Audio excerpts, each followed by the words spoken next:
I for want to me. go. I want to go back just briefly because I was at Yeah. year 11 welcome evening last night for my son, and one of the things they said was we're going to have one of the selection panel from Oxford University, right? Because he's about to do his GCSEs and that stuff's coming up at some point.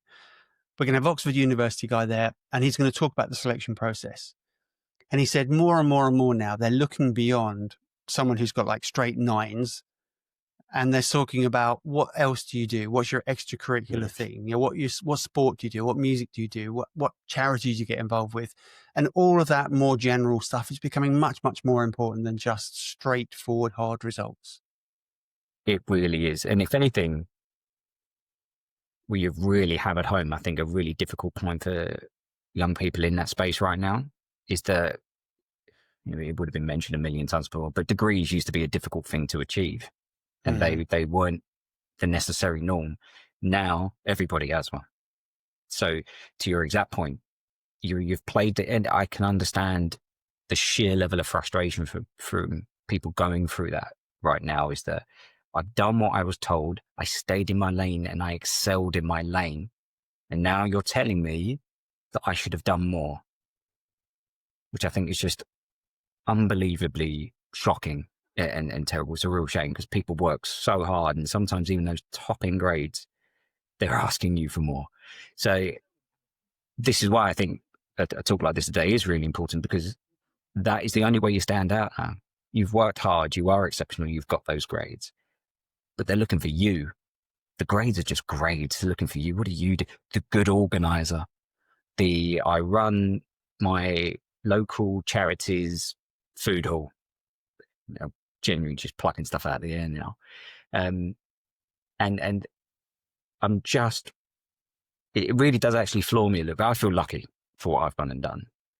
But and I'm glad we're here talking about this, because I want them to understand that, I know you're looking at doubling down on all those results, but now more than ever, it is important to have something else.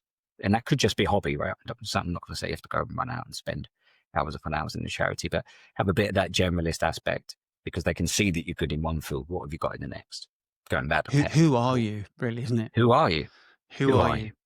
So we've talked a lot about mastering first principles, and those first principles will exist in any profession. They'll be different, but there'll be a set of first principles to just sort of grab hold of and be good at as a baseline. Your second point is called connecting skills. What do you mean by that?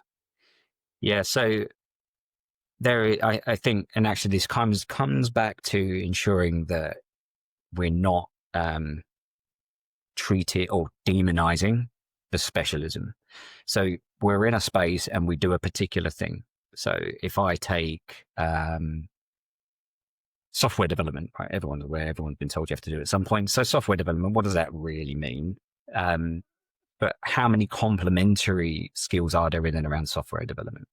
And so if I'm going to start moving in this particular ecosystem of development, there is, if any code I write, I need to put it somewhere. It needs to live somewhere on a server so others can use it. So I need to understand a bit about that, right? If I'm building this stuff, but I don't have a front end, I don't have that website that connects to all this stuff, then no one's ever going to use it because they can't see it. And historically, these things are compartmentalized, right? You'll go to the individual that builds the server, go, well, I've done my bit, do your bit. And same with the front end. And that's all changing now as well, because now what you have to do is go, well, it's great that you've got this, but if you don't understand that bit, how do you know you're writing the bit in the middle well? And how do you know that it's just knowing a little bit about a server will mean that you will write your code in a different way? Knowing that it's going to serve a front end customer through a website, you might write your code in a different way.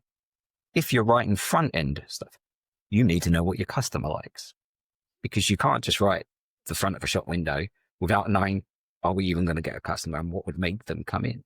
So we're going from development to front end to user experience to deployment, servers, cloud. All of those things are complementary skills depending on where you're rolling in that career.